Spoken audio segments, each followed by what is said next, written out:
Ya, baik. Tentunya selamat sore, selamat datang kembali kami ucapkan untuk seluruh rekan sejawat dokter umum dan juga apoteker yang saat ini hadir secara online ataupun melalui kegiatan offline bertempat di auditorium Universitas Kristen Maranatha. Tentunya di sesi keempat ini kita masih akan menemani materi-materi yang akan disampaikan oleh para narasumber yang pada saat ini sudah hadir di auditorium Universitas Kristen Maranatha.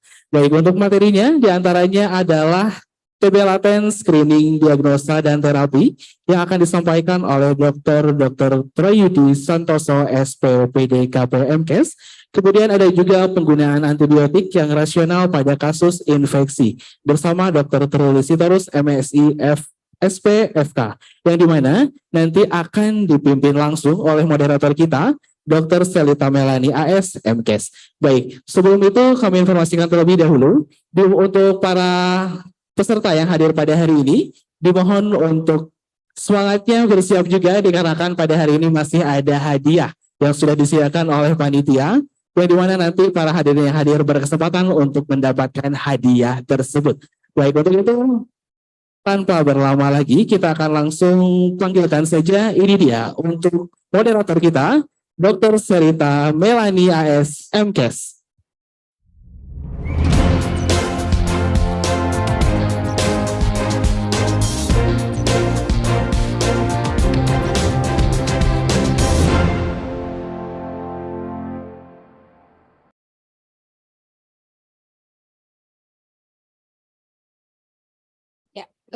Untuk itu. Tentunya sambil menunggu itu kita akan sebutkan terlebih dahulu atau bacakan untuk CV dari moderator kita.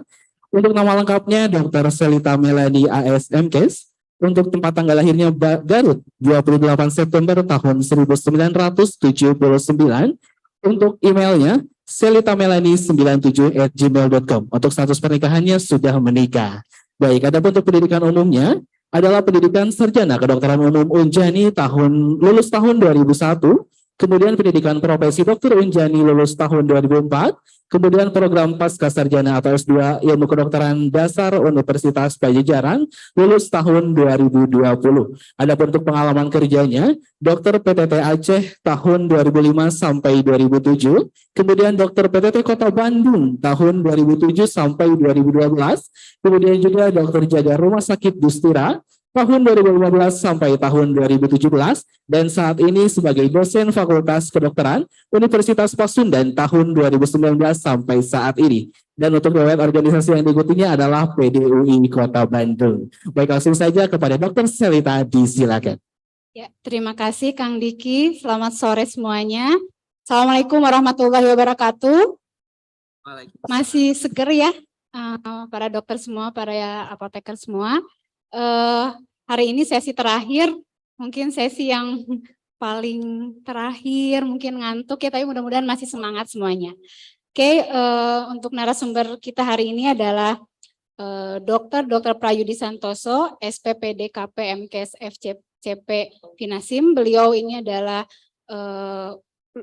dosen dari RSAS ya di Fakultas Kedokteran Unpad. Beliau dokternya dari Universitas Pajajaran, lalu dari IPD juga dari Pajajaran, dan lulus dari FK Universitas Pajajaran untuk PhD-nya. Beliau aktif sebagai koordinator MDR-TB dari Rumah Sakit Hasan Sadikin Bandung. Beliau juga merupakan staf dari IPD di bagian respirastologi. Organisasi beliau ini adalah dari anggota PAPDI Jabar, Perpari, ACCP, dan IERS. Untuk waktu, kami persilakan kepada Dr. Prayudi Santoso. Terima kasih, Dok.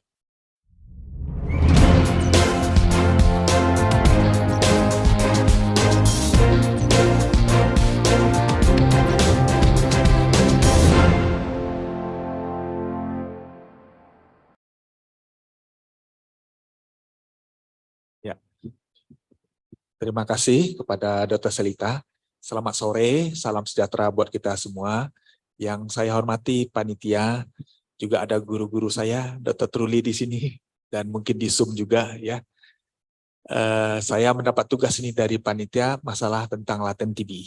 Mungkin hal ini agak jarang dibicarakan dan saat ini sebenarnya menjadi suatu program baru dari pemerintah dalam eradikasi program TB. Ya, mungkin kita lihat slide. Nah, apa kepentingan dari laten TB ini? Ya, jadi saya mendapat judul TB laten, bagaimana screeningnya, diagnosis dan terapinya. Ya, slide. Nah, mungkin kita lihat epidemiologinya dulu, ya. Saya dari sini saja karena ininya cukup besar sekali ya layarnya. Ya, yuk slide. Nah, mungkin ini gambaran tuberkulosis, ya. Kita lihat tuberkulosis itu seperti iceberg, seperti fenomena gunung es. Kalau kita lihat ini puncaknya, ini gunung es bawah dari air lautnya, ya. Nah, yang kelihatan di kita adalah yang atas ini, puncaknya. Ini adalah TB-nya. Dan kita sebut ini sebagai TB disease yang manifestasi. Di bawahnya adalah yang kita sebut dengan TB laten. TB laten ini nama lainnya infected tuberculosis atau infeksi tuberkulosis. Jadi sebenarnya kita lihat porsinya jauh lebih besar yang TB laten dibanding yang TB yang manifestasi atau TB disease. Ya, yuk slide. Nah, ini kenyataan situasi TBC di tingkat global.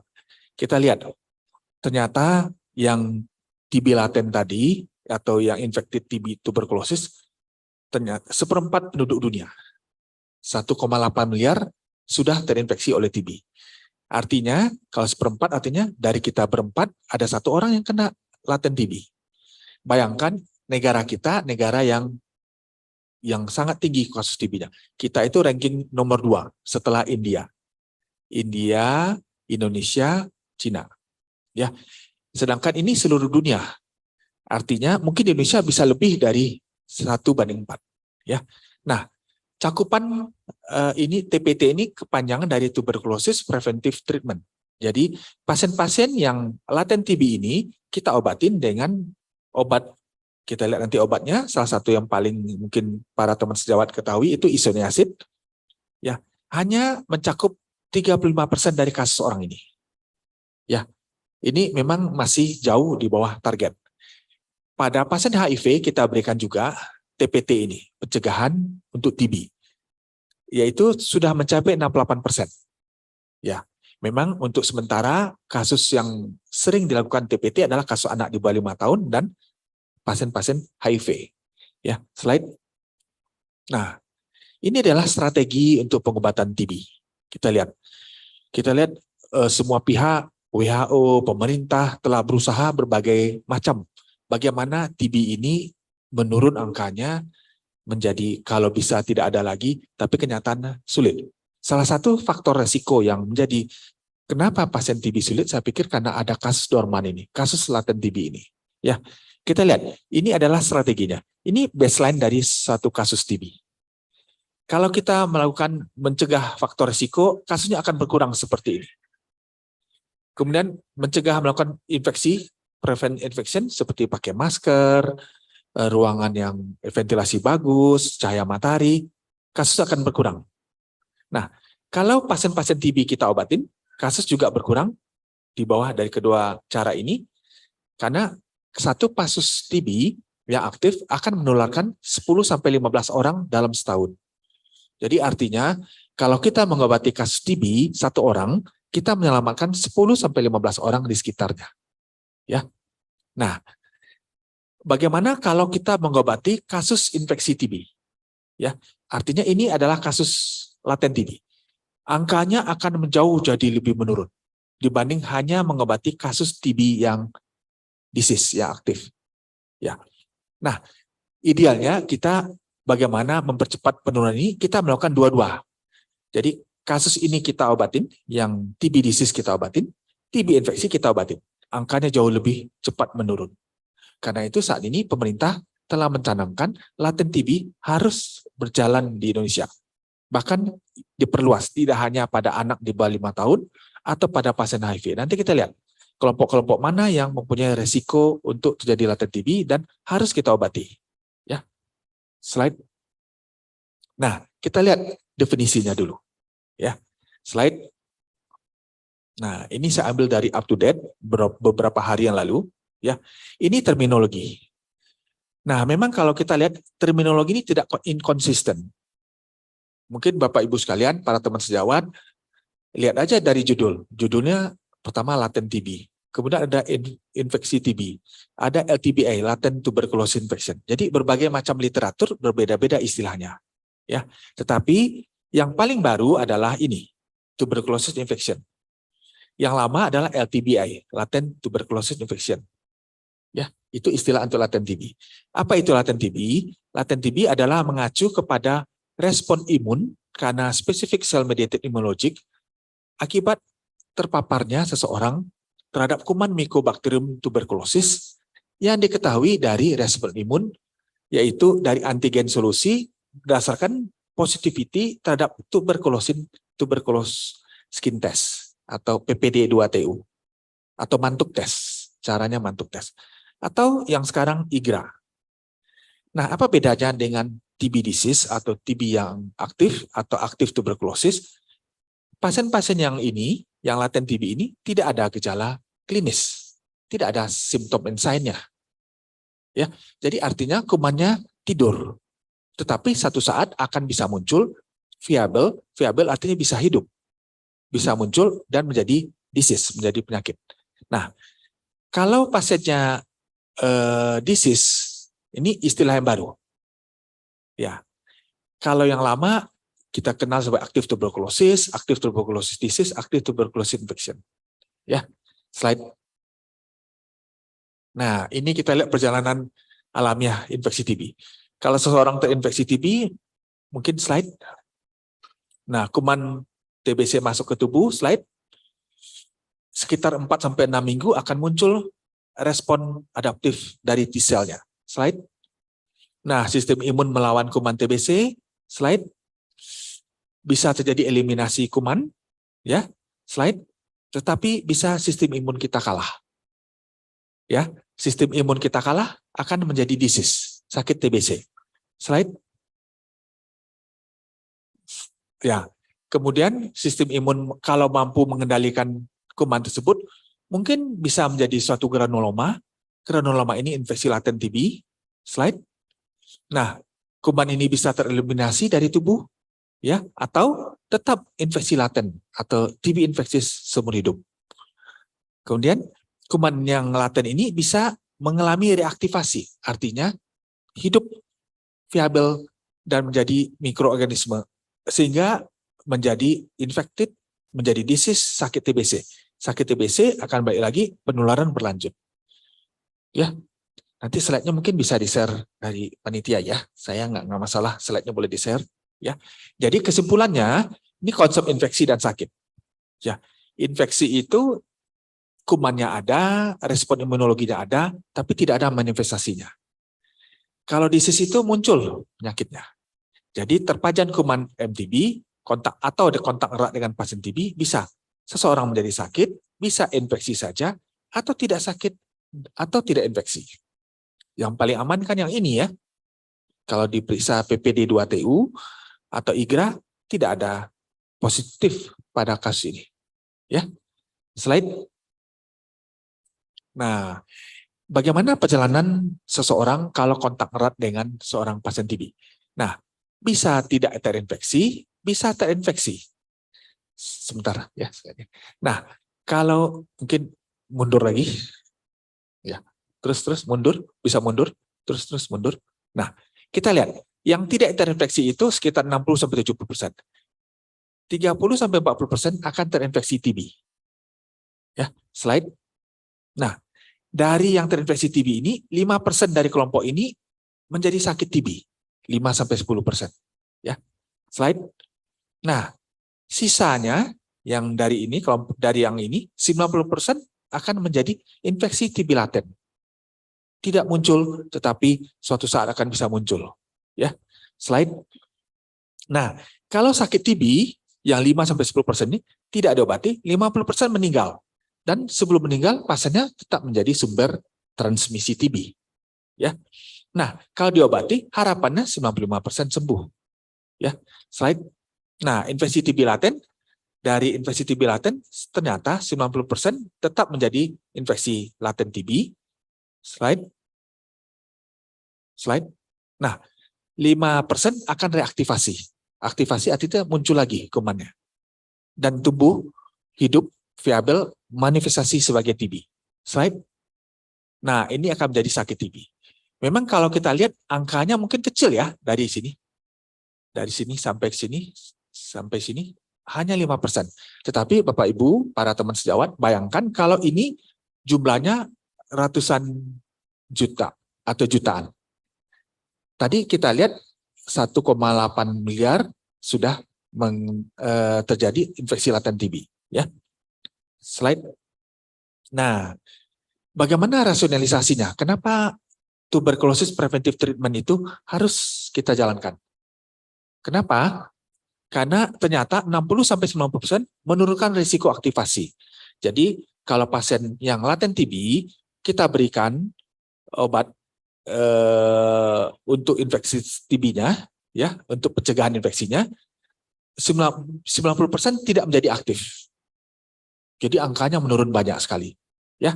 Dan ini penelitian pada pasien dengan HIV/AIDS, ternyata dengan pemberian isoniazid, lebih dari 5 tahun tidak akan terinfeksi atau muncul reaktivasi TB-nya. Penelitian kita di Hasan Sadikin itu sampai 3 tahun masih bagus. Ya, literatur yang lain bahkan mengatakan bisa sampai 6 tahun. Ya, slide. Nah, ini situasi hasil di Indonesia. Kita lihat, memang treatment success rate-nya kita tinggi, 81%. Tetapi cakupan dari TPT kita sangat rendah, 1,1%. Ini cakupan TPT memang program pemerintah itu baru pada anak di bawah 5 tahun dan pada pasien HIV/AIDS. Nah, setelah ini mungkin pemerintah lebih agresif akan memperbesar cakupannya, tidak hanya pada kedua kelompok ini saja. Ya, slide. Nah, kita lihat bagaimana diagnosis TB laten tersebut atau infected TB. Ya, kita lihat. Diagnosisnya menggunakan uji tuberkulin, PPD2TU, dengan cara mantuk tes, ya, atau IGRA. IGRA-nya positif, ya. Slide. Nah, IGRA positif, kalau tidak ada gejala umum, tidak spesifik, dan radiologi tidak ada manifestasi, ini adalah infeksi TB, laten TB. Jadi kuncinya masuk saat ada reaksi imunologi yang muncul pada tubuh seseorang. Ditandai dengan uji tuberkulin atau IGRA yang positif. Ini PPD2TU atau mantuk. Nah, slide. Nah, kalau ada gejala uji tuberkulin positif, IGRA positif, tapi ada gejala umum TB, ya, atau spesifik muncul radiologi, ini adalah sakit TB. Ya. Nah, ini ada catatan, IGRA tidak direkomendasikan untuk penegakan TB aktif. Jadi kita jangan memakai, dan ini cukup sering salah kaprah di lapangan, pasien-pasien IGRA positif tetapi tidak ada gejala manifestasi di organ atau dimanapun, kita terapi TB. Harusnya adalah terapinya adalah TB laten atau laten TB atau infected TB, bukan TB aktif. Ya, slide. Nah, ini ada spektrumnya. Jadi ini ada tempat infeksi laten TB, ini adalah sakit TB. Di antaranya ada TBC subklinis. Kita lihat, kalau TST IGRA-nya ini pada infeksi laten TB positif-positif, tapi culture atau kumannya negatif. Sputum smear-nya, dahak sputumnya negatif. Infeksius enggak? Tidak infeksius, simptom tidak ada, terapinya adalah terapi pencegahan. Berbeda dengan sakit TBC. Sakit TBC, TST biasanya positif, kultur positif, kemudian sputum bisa positif atau negatif, infeksius ya, kemudian simptomnya bisa ringan atau berat, dan treatmentnya adalah obat anti tuberkulosis. Ya, yuk slide. Nah, kita lihat kelompok mana yang merupakan kelompok risiko laten TB. Ya, slide. Jadi kita harus melakukan identifikasi. Slide. Nah, ini adalah kelompok-kelompok berisiko sakit TBC setelah seorang terpapar atau terinfeksi oleh kuman TBC. Yang pertama, orang dengan HIV/AIDS. Nanti kita lihat alasannya kenapa kelompok ini menjadi resiko tinggi sakit TBC. Ya, yang kedua, kontak serumah dengan pasien TBC baru terkonfirmasi bakteriologis. Mungkin istilah kita indeks case atau kasus indeks. Ya, jadi kasus indeks itu adalah sumber penularannya. Yang pertama adalah anak usia di bawah 5 tahun. Yang kedua, dewasa, remaja, dan anak usia di atas 5 tahun yang kontak erat dengan sumbernya. Yang ketiga, ini adalah kelompok risiko lainnya dengan HIV negatif. Kalau HIV positif pasti. Ini kelompok HIV negatifnya. Kelompok HIV negatif, pasien-pasien imunokompromis. Mana saja kelompok imunokompromis, kelompok-kelompok yang daya tahan tubuhnya tidak baik. Yang pertama, kelompok malignansi, ya, pasien-pasien keganasan, hemodialisis, mendapat kortikosteroid jangka panjang, persiapan transplantasi organ, atau terapi TNF-alfa. Ini pada pasien-pasien reumatologi. Ya. Kemudian warga binaan pemasyarakatan, kita sebenarnya juga masuk risiko tinggi karena tiap hari kontak, apalagi saya, mungkin setiap hari ketemu pasien TB ya Dr. Trulia. Ya. Sekarang dengan ada masa COVID lumayan kita bisa pakai masker. Kalau dulu kan enggak ya. Sekolah berasrama, barak militer, penggunaan narkotika suntik. Nah, sasaran pemberian terapi pencegahan ini. Nah, Indonesia akan mengarah ke sini, ini sudah dilakukan, yang ini belum. Nanti kita akan mengarah ke ini. Ya, slide. Nah, ini alasannya. Kenapa kelompok-kelompok tadi harus kita berikan terapi pencegahan, terapi untuk laten TB. Kita lihat, kalau seseorang itu acquire immunodeficiency syndrome atau AIDS, ini dibandingkan angka normal ya. Ini orang normal nih, yang tidak ada risiko. Low risk, ini orang normal. Poinnya satu, kalau kita lihat orang AIDS itu 110 sampai 170 kali lebih besar risiko menjadi TB dibanding orang normal. Bayangkan 170 kali lipat. Kalau dia nggak ada manifestasi, masih dalam HIV, belum manifestasi AIDS, itu risikonya 50 sampai 110. Kita lihat pada pasien kronik renal failure dengan hemodialisis itu 30 kali lipat. Pada karsinoma, terutama leher dan ini kepala dan leher itu 16 kali. Ya, kita lihat ini penggunaan glukokortikoid 5 kali lipat, diabetes mellitus 2 sampai 3 kali lipat dibanding orang normal. Ya, slide. Nah, ini kita lihat bagaimana bagannya ya. Ini kelompok berisiko reaktivasi TB laten dengan HIV, TB sensitif atau RO, kontak serumah, kemudian kelompok risiko lainnya. Slide. Bagaimana ini alur pemberian data?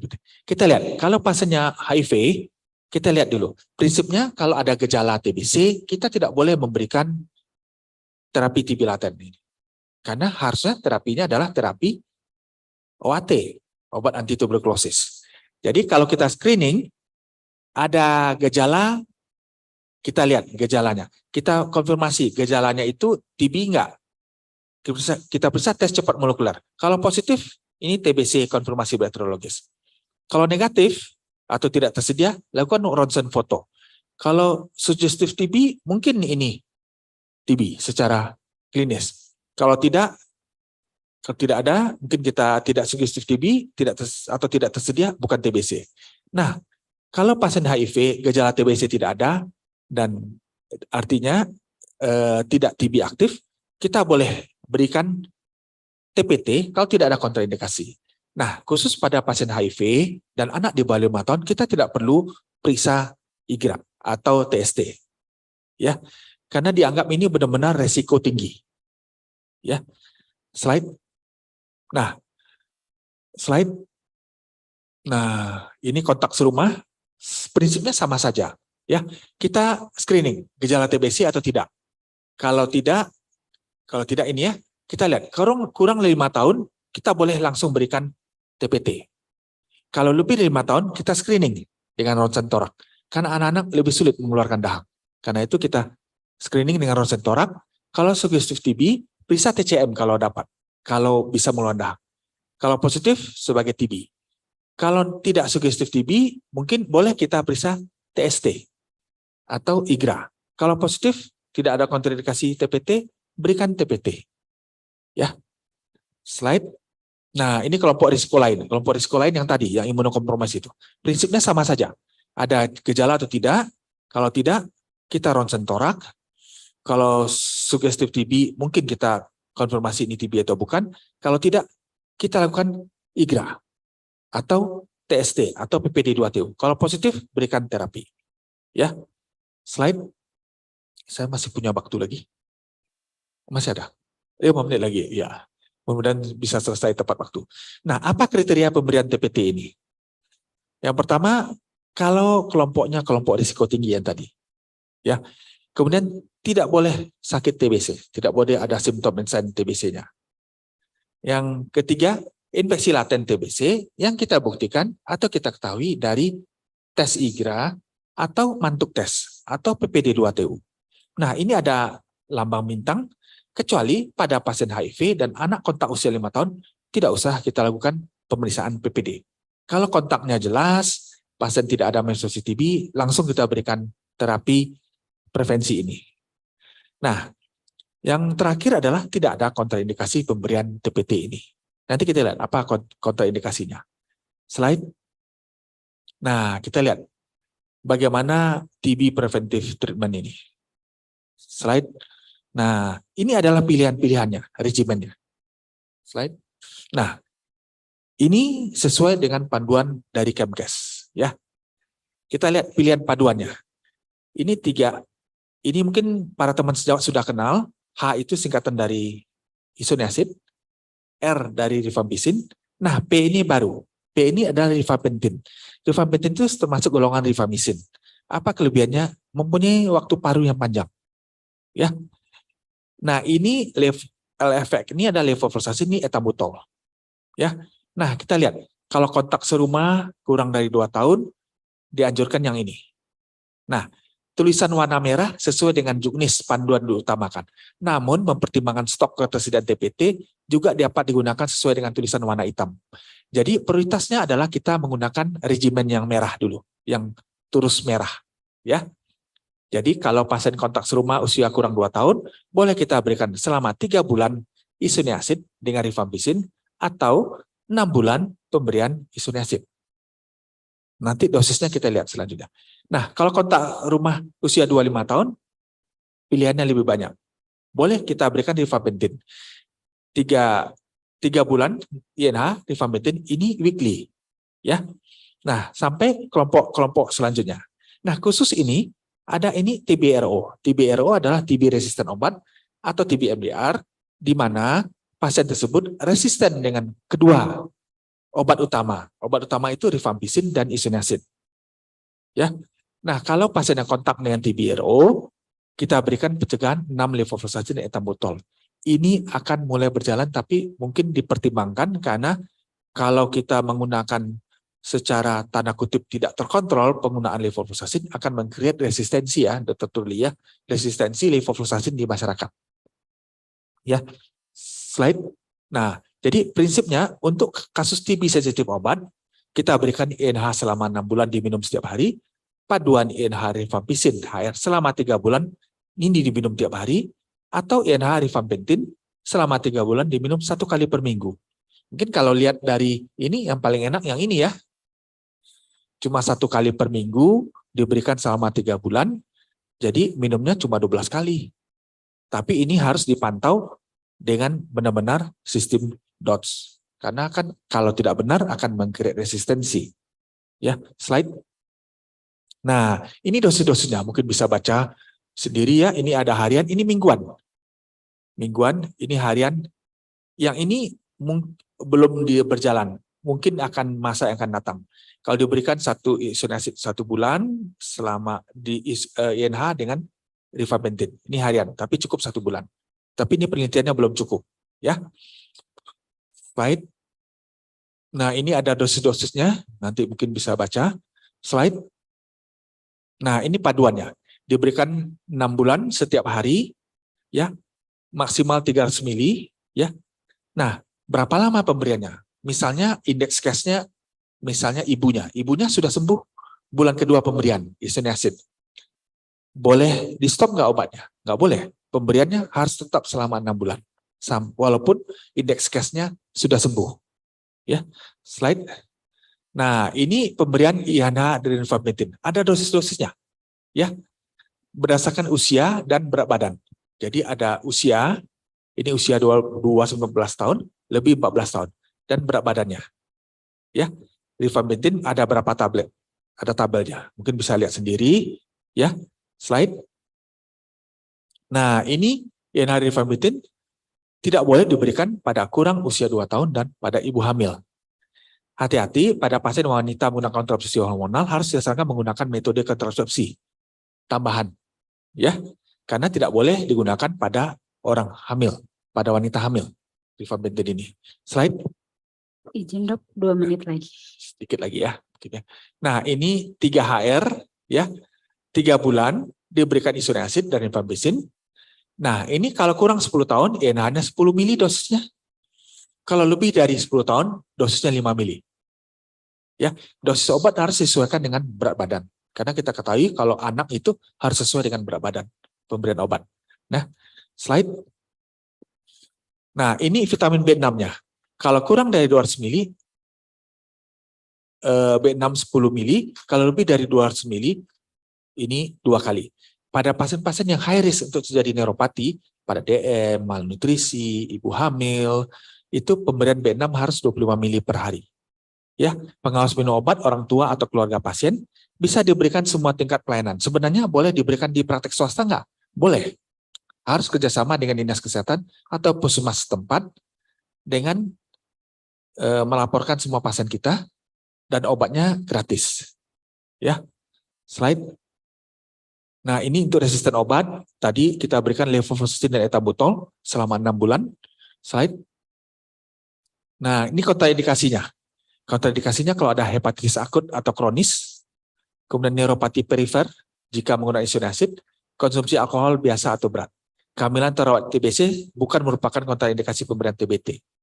Orang hamil boleh nggak? Boleh. Ini contohnya. Kapan terapi LTBA diberikan pada wanita hamil? Kita lihat statusnya. Kalau pasiennya tanpa HIV, beda dengan HIV.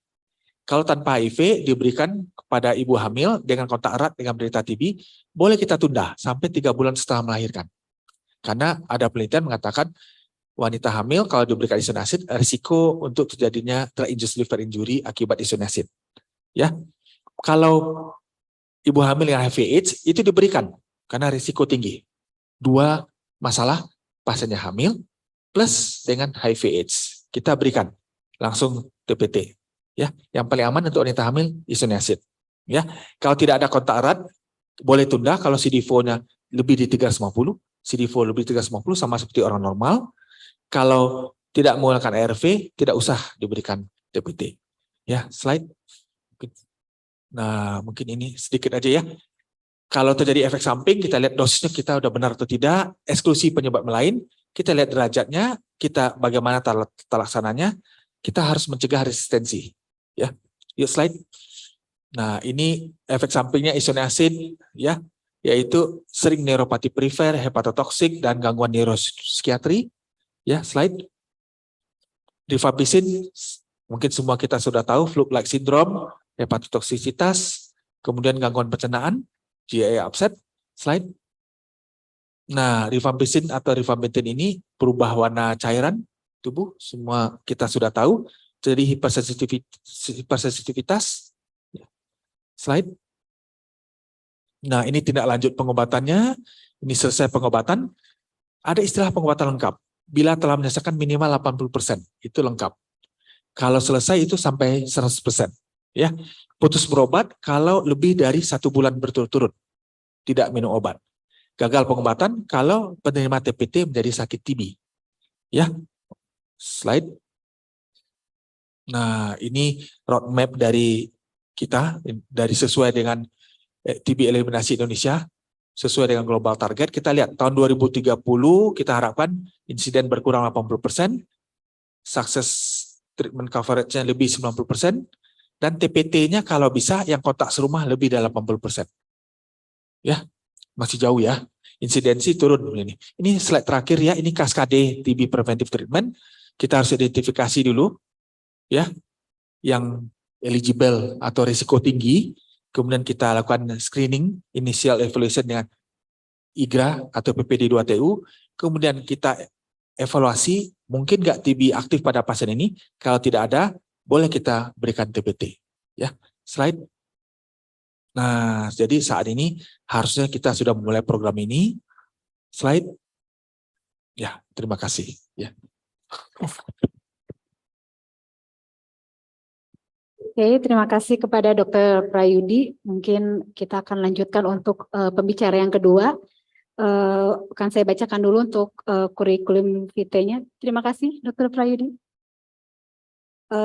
Pada Dr. Truli Sitorus, MSI SPFK, riwayat pendidikan beliau dari FK Unpad, magisternya ITB, dan spesialis untuk farmakologi klinik dari FKUI. Riwayat pekerjaan Fakultas Kedokteran Unpad dari farmakologi klinik RSHS dan Universitas Parahyangan ya dok. Riwayat organisasi beliau juga ketua PB IKAFI untuk masa jabatan 2016 sampai 2022, Dewan Penasehat PB 2022 sampai 2026, dan Perdafki anggota dan anggota ID. Untuk materi yang akan beliau sampaikan adalah penggunaan terapi antibiotik yang untuk infeksi ya dok ya, untuk infeksi. Kami persilakan waktu dan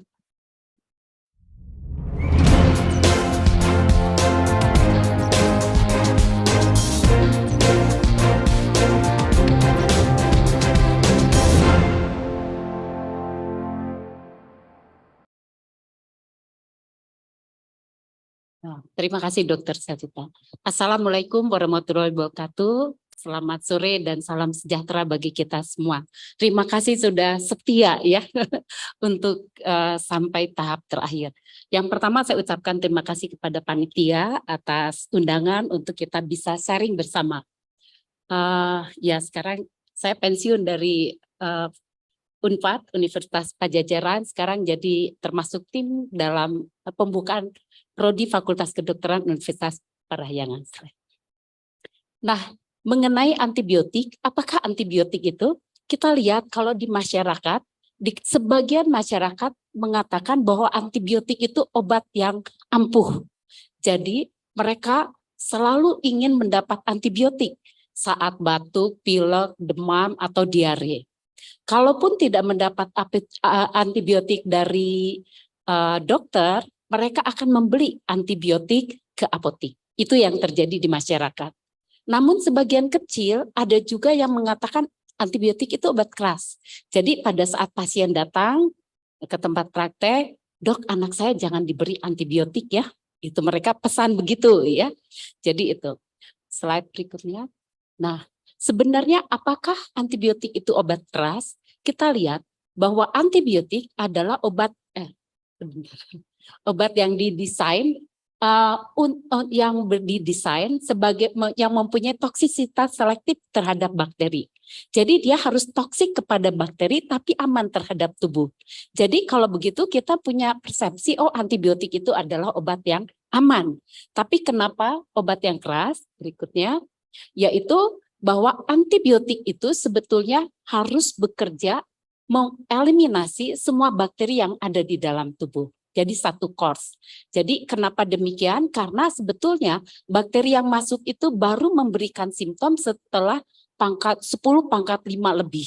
Ya, jadi mengeradikasi. Contohnya seperti ini dengan kadar yang memadai. Slide berikutnya.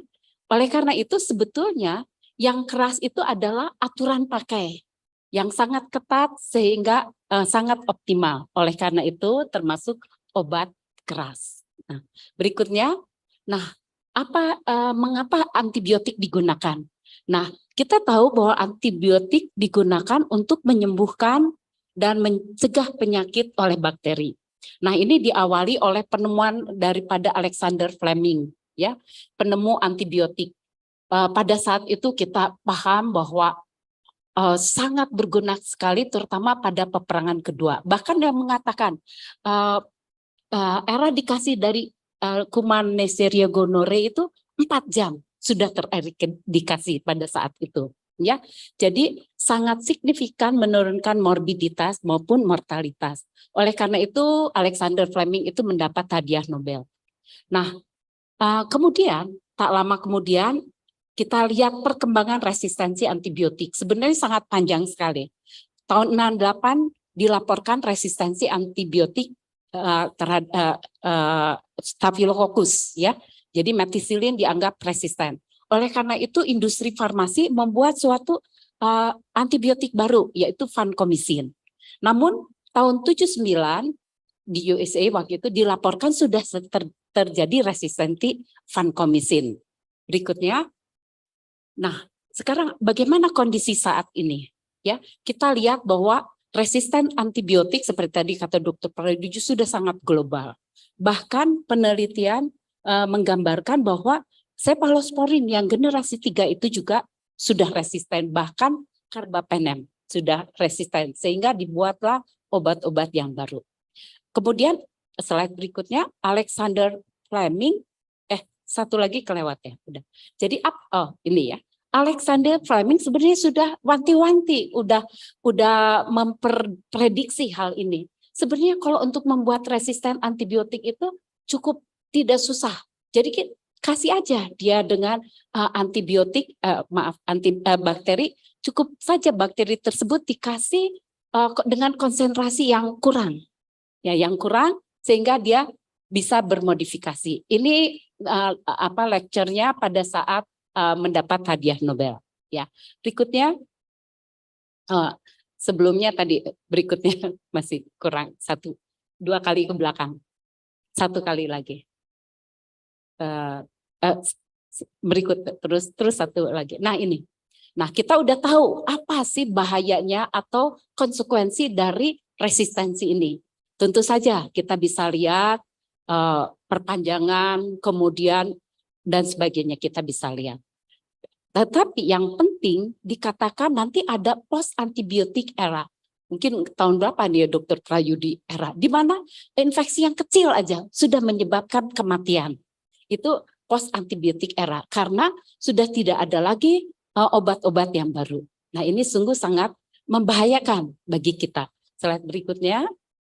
Nah slide berikutnya. Nah ini, jadi siapakah atau yang berkontribusi terhadap penggunaan antibiotik yang resistensi ini?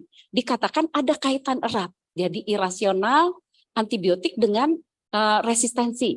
Jadi kita ada banyak faktor, ya. Di sini ada farmasi dengan IAI, saya baru tahu yang kita fokuskan yaitu kepada prescriber knowledge, attitude dan belief, dan patient doctor interaction. Tadi saya sudah bicara ada yang dari farmasi, mereka membuat suatu jadi katanya 10-15 menit itu untuk 1 pasien, ya, tapi ada banyak hambatan-hambatan. Berikutnya, slide berikutnya. Nah, bagaimana solusinya? Kita tahu bahwa krisis pembuatan antibiotik itu sudah menjadi krisis. Jadi tidak ada yang membuat. Industri farmasi udah nggak mau, antibiotik kan dibuatnya hanya dalam waktu hanya terapinya 1 bulan, sedangkan lebih berfokus kepada penyakit degeneratif, ya. Nah, yang kedua mengurangi kejadian irasional. Oleh karena itu kita perlu sedikit di sini akan dibahas mengenai antibiotik itu sendiri. Slide berikutnya. Nah ini ya. Jadi di sini ada klasifikasi. Klasifikasi berdasarkan struktur kimia. Nanti yang terakhir ada klasifikasi berdasarkan WHO. Jadi untuk dokter umum antibiotik apa yang boleh, untuk dokter berikutnya antibiotik apa yang boleh, lebih ketat lagi untuk antibiotik yang harus dengan dengan konsulen. Jadi ini klasifikasi. Yang biru itu menggambarkan antibiotik yang boleh digunakan di fasilitas kesehatan. Sedangkan yang merah itu harus di rumah sakit dengan bimbingan atau dengan supervisi daripada konsulen. Slide berikutnya. Nah ini sekedar mengingatkan, semua udah tahu tentang mekanisme kerja. Jadi kita lihat di sini ada mekanisme kerja yang bekerja ataupun nanti kalau ada antibiotik baru dia bekerja menghambat menghambat sintesa protein. Hampir semua bersifat bakteriostatik, ya. Jadi dia bakteriostatik. Sedangkan yang lain bekerja misalkan pada dinding sel, kita tahu akibat daripada dinding sel hancur, lisis, kemudian terjadi bakterisit. Ya, dari mekanisme kerja ini juga kita bisa paham, misalkan beta-laktam. Beta-laktam itu sangat bekerja pada sintesis peptidoglikan yang tidak ada pada tubuh. Jadi sangat selektif. Jadi beta-laktam bisa untuk wanita hamil, untuk orang tua, untuk neonatus, untuk bayi prematur, itu pilihannya beta-laktam. Sedangkan yang lain hampir mirip-mirip yang ada di dalam sel kita. Juga dengan mekanisme kerja ini kita bisa mengkombinasi interaksi antara dua antibiotik. Apakah beta-laktam boleh dikombinasi dengan vancomycin dan sebagainya. Itu mengenai. Slide berikutnya. Nah, ini spektrum. Semua sudah ngerti, jadi kita bisa lihat yang anaerob, pilihannya antibiotik apa saja, yang Streptococcus, yang Staphylococcus pilihannya apa saja. Tentu seperti kata Dr. Prayudi juga ini berubah-ubah ya, karena tergantung sensitivitas. Nah, berikutnya. Slide berikutnya. Nah, ini kasus yang terjadi ya. Kita lihat dia bahwa dia mempunyai ini seperti ini ya. Jadi chip komplainnya fever, cough, batuk, kemudian demam, kemudian nafasnya. Kemudian sebelum masuk rumah sakit dia mendapat ceftriaxone, ampicillin, artesunat itu obat malaria dan clindamycin. Kemudian setelah dilakukan diagnosis, didiagnosislah sebagai empisim dengan pneumonia, ya, dengan malaria dan hemoglobin hati. Apa yang ditulis dari jurnal ini, kita lihat, tentu kita saudara-saudara semua teman sejawat, tidak setuju dengan ini, ya. Jadi kita lihat di sini terjadi duplikasi pemberian. Nah, itu sering sekali. Kalau dulu duplikasi, saya mau kasih amoxicillin, saya kasih kalmoxilin dengan apa yang sama, ya. Isinya sama ampicillin, tetapi merek nama patennya berbeda. Kalau ini kita lihat ceftriaxone, ada cefaperazone, ampicillin dengan cloxacillin, amoxicillin dengan clavulanat. Semua diberikan pada hari 1 sampai 10, baru di sini pada hari yang ke-11 diberi cefaperazone dan ampicillin dengan cloxacillin. Ini juga masih mungkin nggak begitu setuju. Nah, dengan mengetahui mekanisme kerja maupun klasifikasi berdasarkan struktur kimia, kita slide berikutnya, kita bisa mencegah adanya duplikasi. Jadi duplikasi itu pemberian antibiotik dalam satu golongan. Itu sangat tidak, karena mereka mempunyai reseptor yang sama. Jadi akan berebut dengan reseptor itu dan antibiotik itu juga akan memapar daripada bakteri-bakteri yang lain, ya.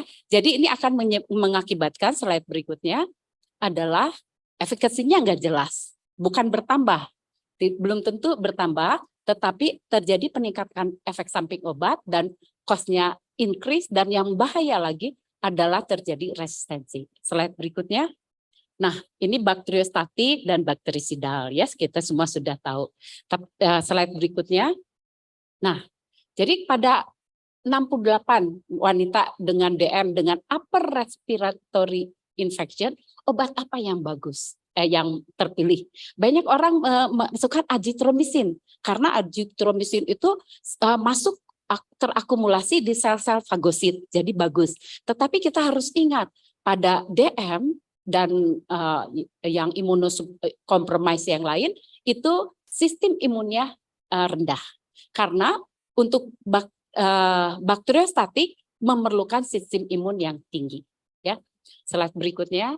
Nah, ini farmakokinetiknya, ya. Jadi ini kita lihat di absorpsi masuk, kemudian ada ikatan dengan protein plasma dan itu bervariasi untuk setiap antibiotik, dan ini juga mempunyai makna yang penting. Dan yang free drug itu yang akan masuk ke dalam site of infection. Kemudian ada juga volume distribusi, yaitu perbandingan antara yang ada di dalam tisu, seperti azithromycin itu volume distribusinya besar karena dia banyak di sel-sel di paru-paru. dibandingkan di dalam darah.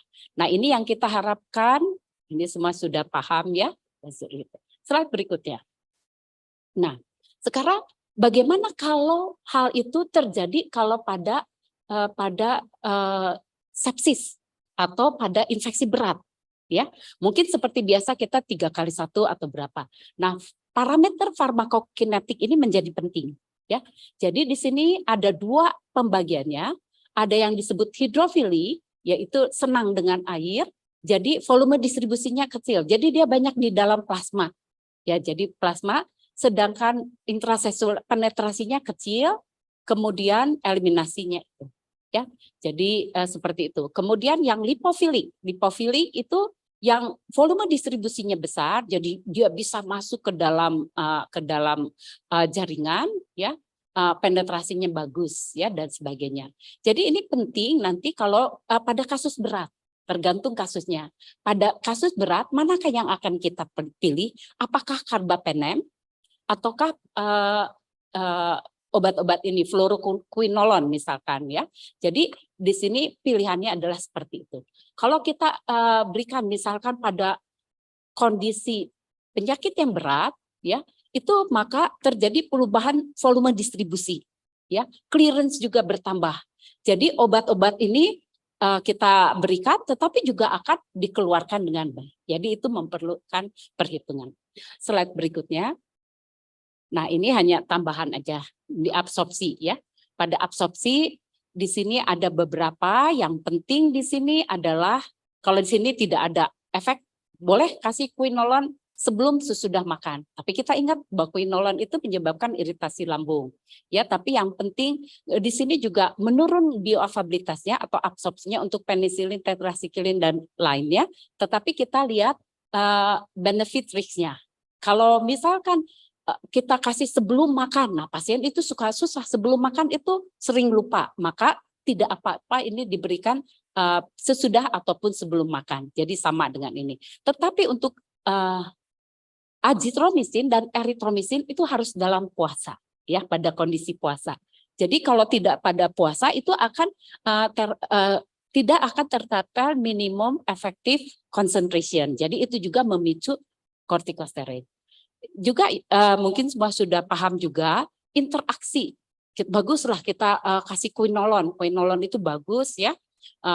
Tetrasiklin juga doksisiklin bagus, tapi dia akan membentuk kelat. Dan ini penurunannya sangat signifikan. Mungkin kita paham tentang itu, tapi pasien enggak, aduh kalau dikasih ciprofloxacin ini sakit, mas saya kambuh, lalu dia minum ini dulu gitu ya, minum apa namanya antacid dulu, boleh asal 2 jam ya perbedaannya. Slide berikutnya. Nah ini farmakodinamik, nah ini mungkin mengingat dulu ya, bahwa antibiotik itu mempunyai reseptor masing-masing, seperti tadi kita lihat.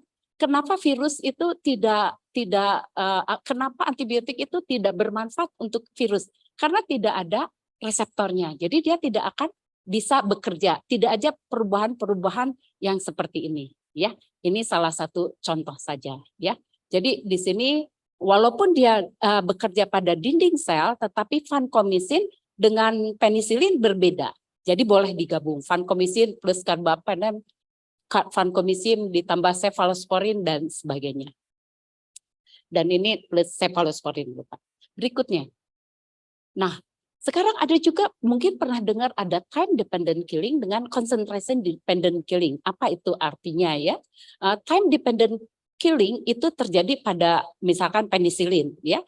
Kalau pada penisilin misalkan di sini atau saya jelaskan dulu ini. Concentration dependent killing ya. Ini pada aminoglycosid. Jadi biasanya dokter sekarang memberikan dengan dosis tinggi, sangat tinggi, lalu di stop. Nah kita kan sebenarnya tahu kalau di stop itu sebenarnya nggak boleh di stop. Kalau minum obat 3x1 setiap 8 jam harus diminum. Kalau tidak dia akan terjadi multifikasi. Tetapi khusus untuk concentration dependent killing dia mempunyai post antibiotic effect. Jadi walaupun dosis itu turun rendah, tapi dia mempunyai efektivitas untuk bakterisidal. Ya, jadi ini concentration dependent. Jadi tujuan nanti kita menggunakan concentration dependent adalah meningkatkan dosis yang tinggi ya, biasanya 4-5 kali atau berapa dosis tinggi ya sudah tercapai ini karena ada post antibiotik efek kemudian baru dikirim. Berbeda dengan time dependent antibiotik. Di sini tidak ada atau sangat minimal post antibiotik efeknya. Jadi begitu diturunkan dia kalau lupa dia pasti langsung terjadi multifikasi yang besar. Oleh karena itu biasanya kalau disuruh pilih infus, mau infus bolus atau dengan continuous. Jadi kita harus tujuannya itu supaya selama mungkin itu ya. Tapi ini untuk pasien-pasien yang berat. Slide berikutnya. Ini kita lihat contohnya adalah seperti ini. Amino beta laktam, cefalosporin semua termasuk time dependent.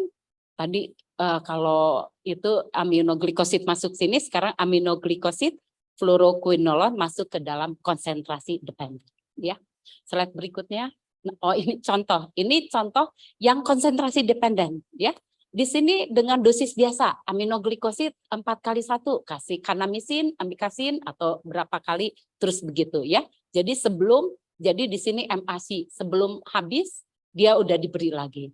Tetapi kalau di sini dia pemberian dengan dosis penuh tapi intervalnya diperpanjang ya. Slide berikutnya.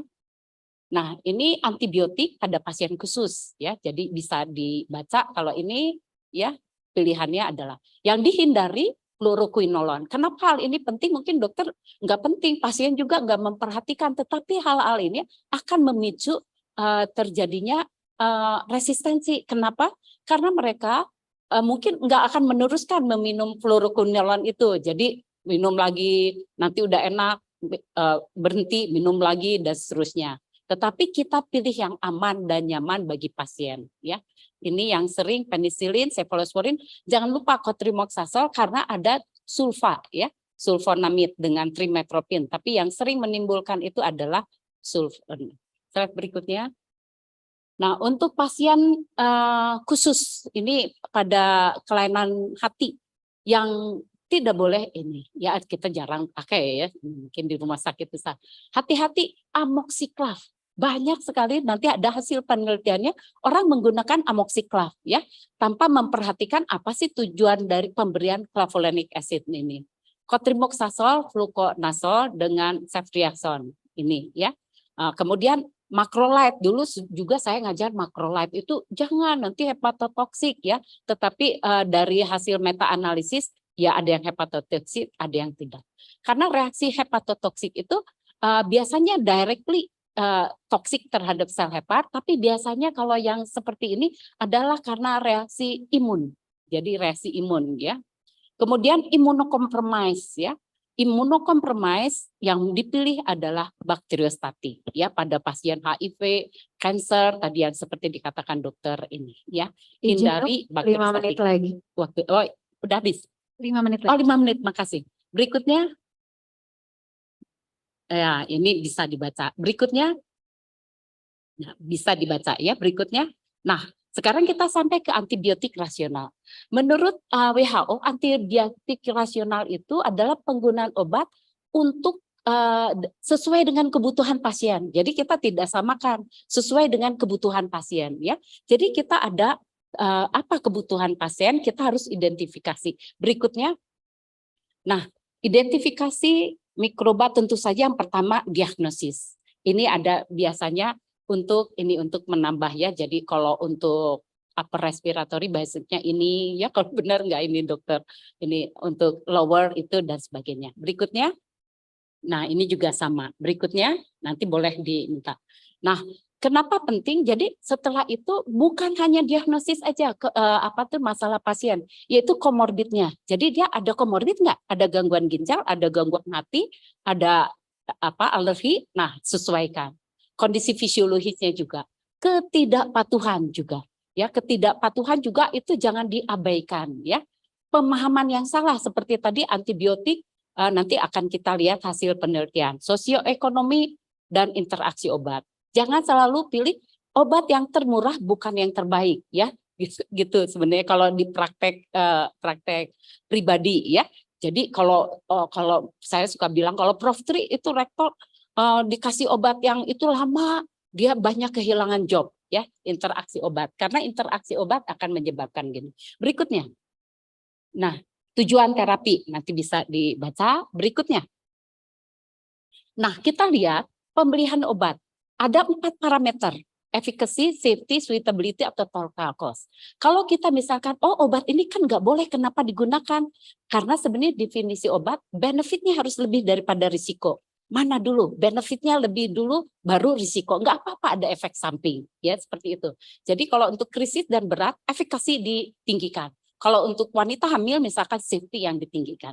Berikutnya, Nah ini sebenarnya ini penting ya. Jadi penggunaan seperti tadi udah jelas, course of treatment ya, course of treatment. Frekuensi sesuaikan dengan standar, sesuaikan dengan kondisi. Karena lupa, pasien jangan lupa, kalau lupa akan turun dan sebagainya ya. Slide berikutnya. Nah, ini contoh. Jadi ini UTI ya. Dikasih lower UTI ya, lower UTI. Kita sudah tahu pasti pilihannya cotrimoxazole, kalau enggak ciprofloxacin. Tapi ada pertanyaan di sini. Berapa lama terapinya? Ya kan 5 hari atau 7 hari atau 10 hari. Tapi hasil ini enggak tahu ini dokter ini ya, dokter Prayudi, katanya 3 hari cukup. 3 atau 10 hari sama aja. Ya, jadi justru membawa. Jadi kita harus melihat berapa ini. Ini lama terapi. Berikutnya ya, ini resep. Nah, ini resep. Jadi tulislah resep, start the prescription. Jadi di sini banyak, mungkin pernah, betul nggak ini? Ya, banyak resep. Ya, jadi resep ini erisanbe itu eritromisin 4 kali sehari kan? Episol itu 3 kali 1, methylprednisolone 1 kali 1, luminol 1 kali 1, dimasukkan di dalam pulvus, diminum 3 kali 1. Itu juga akan memicu resistensi. Ya, bahkan ada beberapa, ini cucu saya juga, obat kausatif dimasukin, obat dipuyerin dimasukin ini ke sini. Itu juga tidak benar ya. Berikutnya, nah ini edukasi ya, edukasi. Tadi dikatakan edukasi. Berikutnya, nah ini juga ini hasil penelitian ya. Di sini kita lihat berapa nih yang appropriate, yang benar 15%, yang unnecessary 84,4%, cephalosporin 84,7%, macrolide sekian. Ini hasil penelitian. Ini sekian dan sekian ya. Jadi banyak sekali ketidak rasional. Berikutnya, nah ini apa ya? Ini hasil penelitian juga. Common cold ini sore throat laryngitis itu diberi coamoxiclav. Coamoxiclav tadi kan udah tahu hepatotoksik ya, dikasih ini penisilin dengan cefixim lagi. Wah, cefixim canggih ini ya. Coamoxiclav ya, cotrimoxazole dan ini. Jadi di sini banyak irasional, katanya 66,5 respirasi tract infection itu irasional. Apa akibatnya? Berikutnya, bagaimana cara mengatasi? Cara mengatasinya ini dari jurnal, meningkatkan waktu interaksi. Ini agak sulit kalau pasiennya banyak ya, waktu interaksi. Berikutnya. Nah, ini juga kita lihat dan sebagainya bisa dilihat di sini, tapi di sini ini pada mahasiswa kedokteran ya. Apakah kamu startnya antibiotik by yourself when you get ill? Ya, semuanya start sekian 57%. Jadi pokoknya begitu batuk, pilek, dan ini ya ini makanannya Dokter Prayudi, makan langsung antibiotik. Kemudian do you think frequent inappropriate? Jadi apakah danger? Banyaknya mengatakan tidak. Jadi masyarakat yang harus diedukasi. Slide berikutnya. Nah ini juga kapan berhenti antibiotik? Oh setelah botol habis, setelah obat 1 botol habis ya. Kemudian udah 51% itu merasa baik, langsung stop ya gitu. Berikutnya, ya ini yang WHO aware ya, ini dokter. Ini di rumah sakit, di sini ini untuk dokter umum adalah yang akses. Akses adalah di sini nggak ada quinolone di sini. Ini yang jadi pilihan, ya pilihan. Kemudian yang watch group adalah seperti ini. Yang reserve group adalah ini berikutnya. Nah, ini kalau di Rumah Sakit Hasan Sadikin ini harus konsultasi dulu sama dokter Prayudi ya. Berikutnya. Ya, jadi take home message yang terakhir ya. Jadi drug resistant itu merupakan suatu problem ya, global problem ya. Kita tidak bisa mencegah tapi kita bisa menurunkan. Jadi irasional ada kaitannya, knowledge about antibiotik harus perlu antibiotik rasionali secara bijak ya. Kemudian think about now ya. Jadi but don't forget about tomorrow yang berikutnya, takutnya kita ke era post antibiotik. Terakhir ya no action today, no cure tomorrow. Jadi kita harapkan bukan hanya harus segera dilakukan tindakan, maaf suaranya keras ya. Saya kira cukup sekian, terima kasih. Ya. Terima kasih kepada Dr. Truli atas pemaparannya. Ya, untuk Dr. Truli masih di atas mungkin Dok, sama Dr. Prayudi untuk kita melakukan diskusi dulu Dok ya. Mungkin waktu yang cukup singkat, mungkin pertanyaannya banyak sekali Dok dari online juga ya Dok ya. Mungkin yang di sini juga ada beberapa pertanyaan.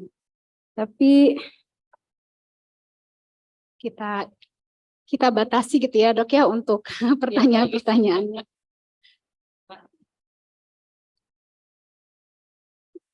Mungkin untuk yang di sini dulu apakah ada pertanyaan? Oh ya, 1, 2. Saya batasi ya 2 pertanyaan saja Dok, karena dari online juga cukup banyak. Ya, MC mohon bantuannya. Kita ingin tahu pertanyaannya. Terima kasih atas kesempatannya. Perkenalkan saya Putri dari PT KAI. Izin Dok mau bertanya. Jadi setiap tahun kami selalu mengadakan MCU. Nah, dilakukan ronsen. Nah, salah satu pekerja itu sudah ada riwayat TB dengan pengobatan tuntas. Namun tiap tahunnya ketika MCU, ronsennya selalu mengarah ke sugestif TB. Nah, sedangkan pasien ini tidak ada gejalanya. Untuk memastikan bahwa tidak ada TB pada pasien tersebut, bagaimana cara yang paling efektif? Karena tidak ada dahak. Dan kalau untuk tes TCM itu waktunya cukup lama Dok untuk keluarnya sehingga bisa mengganggu dinasan. Begitu Dok. Terima kasih sebelumnya. Ya, terima kasih. Mungkin dijawab ya Dok, langsung ya Dok ya. Boleh, mangga Dok. Ya, terima kasih. Saya pikir ini pertanyaan yang bagus sekali dan memang real kenyataan di lapangan. Kita lihat pasien-pasien sering kita ketemu di medical check-up, Dok saya nggak ada keluhan. Teman sejawat membuat dari radiologi TB paru tampaknya aktif. Nah, bagaimana kita ini? Pertama, kita lihat sebenarnya aktivitas TB atau TB aktif itu kita lihat dari gejala klinis, simptom dan sign-nya, kemudian dari aktivitas mikrobiologinya, kemudian aktivitas dari radiologinya, kemudian pasca terapinya. Tapi itu pilihan terakhir. Nah, kalau kita dapat pasien seperti demikian, kita harus tanya, ada nggak gejala TB-nya? Gejala TB-nya sebenarnya secara umum ada gejala sistemik, ada gejala lokal. Karena TB itu sebenarnya tidak hanya penyakit paru. TB itu penyakit sistemik, tapi lebih banyak menyerang paru. Karena kumannya aerob. Kumannya aerob, senang dengan oksigen, tempatnya di paru. Jadi kita tanya, ada nggak gejala panas badan hilang timbul, keringat malam, nafsu makan menurun, penurunan berat badan, gejala sistemik itu. Gejala lokal, kalau tadi TB paru, kita lihat ada nggak gejala batuk-batuk, batuk darah bisa ya, bisa enggak. Kemudian sesak nafas jika lanjut, nyeri dada kalau ada pleuritik. Jadi pertama kita lihat gejalanya. Kalau nggak ada gejala, Dok, berat badan saya malah makin naik. Kelihatannya bukan TB. TB kan ada suatu proses peradangan ya, Dr. Tulia, pasti sitokain dilepaskan, tumor nekrosis faktor alfa itu menurunkan berat badan. Ya. Nah, yang kedua, itu dari klinis, yang kedua itu dari laboratorik. Laboratorik ini justru yang paling penting karena TB penyakit infeksi, kita lihat, ada nggak kumannya? Idealnya kan kultur lama, kita bisa gantikan sekarang dengan gene expert. Gene expert atau tes cepat molekuler. Yang kata dokter tadi lama. Sebenarnya tidak lama. Mesin itu bisa mendeteksi kuman tersebut. Kalau kita masukkan dari cartridge-nya sampai muncul, itu 1 jam 45 menit. Tetapi masalah administrasi mulai dari pengumpulan dahak, kemudian dikumpulkan di poolingnya, kemudian dibuat administrasinya dikirim ke lab mengumpulkan lagi, kemudian keluar hasilnya dicatat, baru ke pasien. Jadi rata-rata bisa 5 hari. Padahal sebenarnya kalau dikerjakan 1 hari selesai. Nah, kemudian yang ketiga, kita lihat foto toraknya.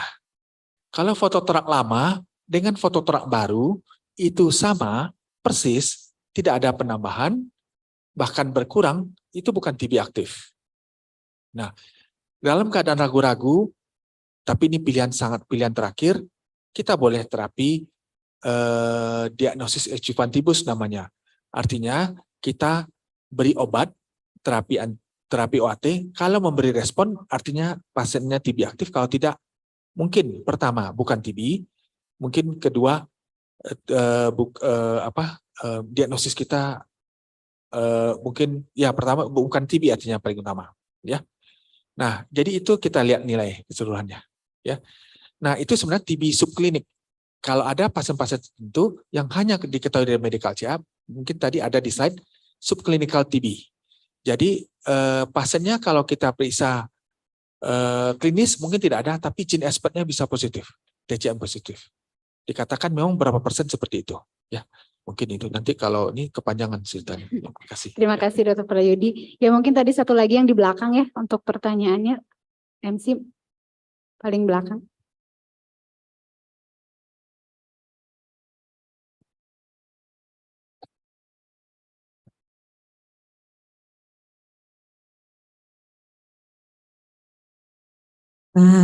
Terima kasih.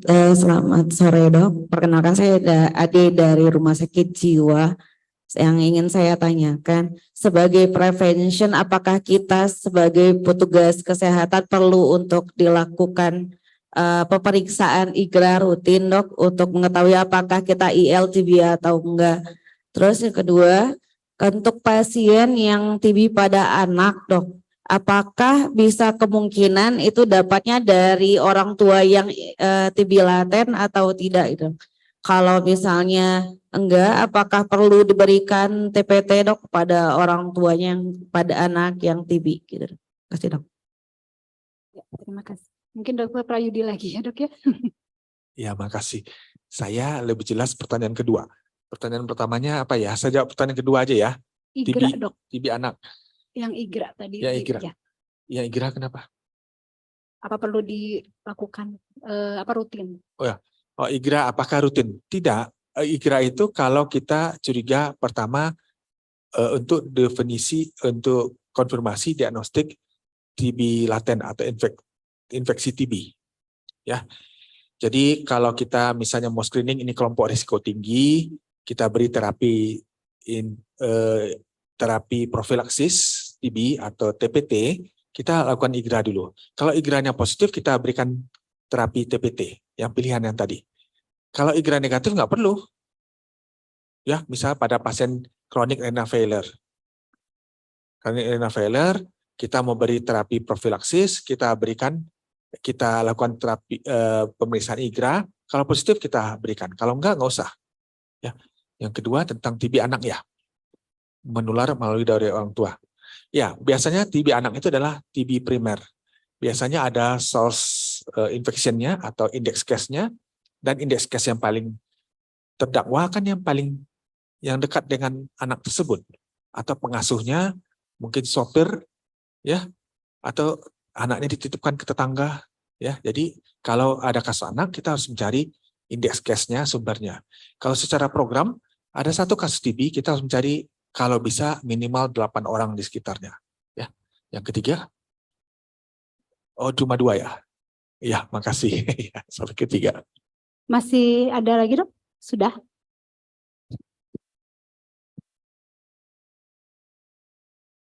Petugas kesehatan IGRA.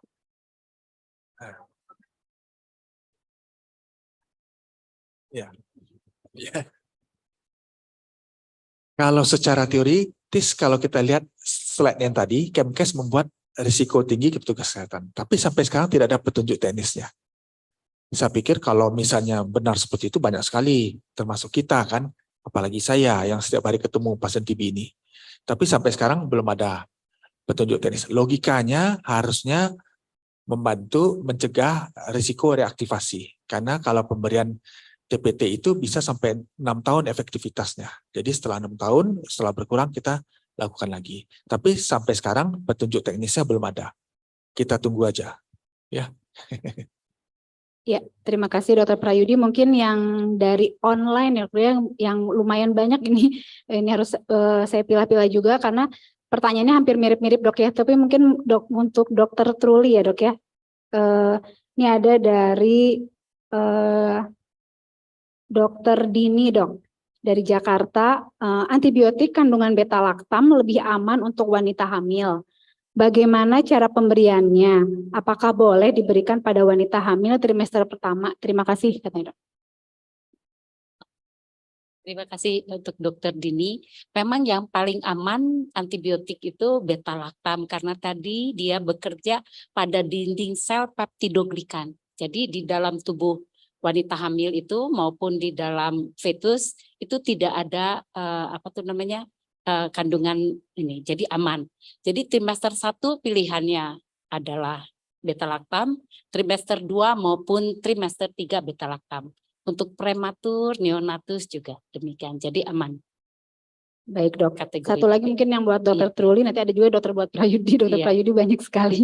Dokter Truli katanya, Dok bagaimana tanggapannya ketika banyak dokter di pelayanan yang masih meresepkan antibiotik untuk dibuatkan puyer dan dicampur dengan zat aktif lainnya? Ya, dari apoteker Leo Arif. Ya, terima kasih apoteker Leo. Jadi sebetulnya kalau senior itu mengatakan untuk pembentukan racikin itu tidak diperkenankan karena sebetulnya ada banyak interaksi di antara zat-zat tersebut. Tetapi tapi kita tidak bisa memungkiri bahwa banyak sekali dan praktis untuk membuat puyer ya. Sekali minum, kemudian juga dosisnya bisa persis ya. Tetapi jadi kiat-kiatnya adalah kita buatlah puyer, pisahkan puyer antibiotik dengan simptomatik lain. Ya harus dipisahkan karena kalau antibiotik itu harus habis, sedangkan simptomatik lain itu sesuai dengan simptomnya, bisa panjang, bisa pendek. Itu satu. Terus yang kedua, untuk yang simptomatik itu disamakan pemberiannya 3x1. Misalkan kita mau kasih CTM 3x1, pilihannya bukan loratadin gitu, cetirizine 3x1. Terus kemudian juga dengan ambroxol atau ekspektoran lain 3x1. Jadi dosisnya harus sama 3x1. Tapi yang paling penting di sini yang karena resistensi antibiotik dipisahkan. Dan ada juga yang memasukkan di dalam satu botol. Nah itu apa tujuannya? Tujuannya mungkin supaya praktis dan manis. Jadi lebih baik dibikin puyer, kemudian buatlah air gula dan untuk dimasukkan. Itu saja untuk mencegah. Terima kasih. Terima kasih dokter. Mungkin satu lagi ya, ini yang dari pertanyaan yang di online Dok ya, karena Dokter Prayudi banyak banget ini pertanyaannya buat dokter. Cuma mungkin ini ada dari Dokter Wahyudin katanya Dok. Di lapangan yang sering luput dari pengamatan kita banyak penderita TB yang sering berpindah tempat Dok. Contohnya pengamen jalanan dengan TB sehingga pengobatan juga sering DO. Bagaimana strategi Depkes mengenai hal ini? Terus yang keduanya katanya orang serumah dengan penderita TB non-RO yang diobati DOTS bolehkah diobati langsung sebagai TB laten, mengingat sosial ekonomi rendah dan biaya pemeriksaan penunjangnya juga cukup mahal. Dari Dokter Wahyudin, Dok. Oke, terima kasih. Saya menjadi orang dinas kesehatan sekarang ya. Bagaimana pasien-pasien yang homeless itu, mungkin homeless kalau yang nggak punya rumah, tunawisma itu. Saya pikir itu sulit memang, dan itu harus kerjasama dengan dinas sosial. Memang TB itu nggak akan selesai dibicara. Dan kalau kita buat simposium TB atau workshop di penyakit dalam tentang TB, itu banyak sekali peminatnya. Ya, karena tanda kutip TB itu laku dijual. Ya, jadi jawabannya memang sulit, gampang dibicarakan, sulit dilakukan di lapangan. Ya homeless itu gimana kita ngikutinya? Dianya pindah-pindah kan, nggak punya wilayahnya seluruhnya. Ya. Jadi kalau punya wilayah, kita bisa dari dinas kesehatan bisa ketok itu ke kepala puskesmasnya, bisa minta tolong ada wasornya, petugas itunya wasor. Tapi kan ini nggak punya. Kenyataan memang sulit, diakui sulit. Harus ada sistem mungkin idealnya harus membuat rumah singgah, tapi sampai kapan mau dia singgah sana?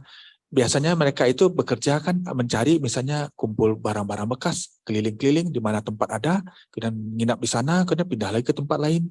Ya, jadi saya akui itu sulit.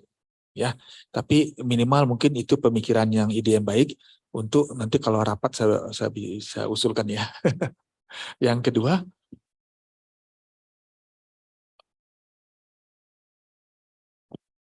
Orang serumah dengan penderita TB non-RO, dok, Ya. yang diobati, dok. Ya. Itu gimana? Apakah langsung boleh diobati dengan sebagai TB laten? kalau orang serumah, kontak serumah iya. Terutama kalau kelompok risiko tinggi. Jadi kelompok yang pasien TBSO ada indeks case-nya, kemudian anaknya mengalami diabetes mellitus nggak masuk sementara ya, mengalami CKD, cuci darah rutin. Kalau kita periksa kita periksa IGRA-nya atau PPD2TU positif, kita harus berikan terapi profilaksis, terapi TPT. Kalau enggak, dalam waktu berapa lama pasiennya akan menjadi TB. Jadi harus, memang itu programnya. Sekarang jangkauannya seperti itu. Ya, Oke, mungkin waktu juga ya yang harus diakhiri ya, dok ya. Pada banyak mungkin pertanyaan-pertanyaan ya, dok ya.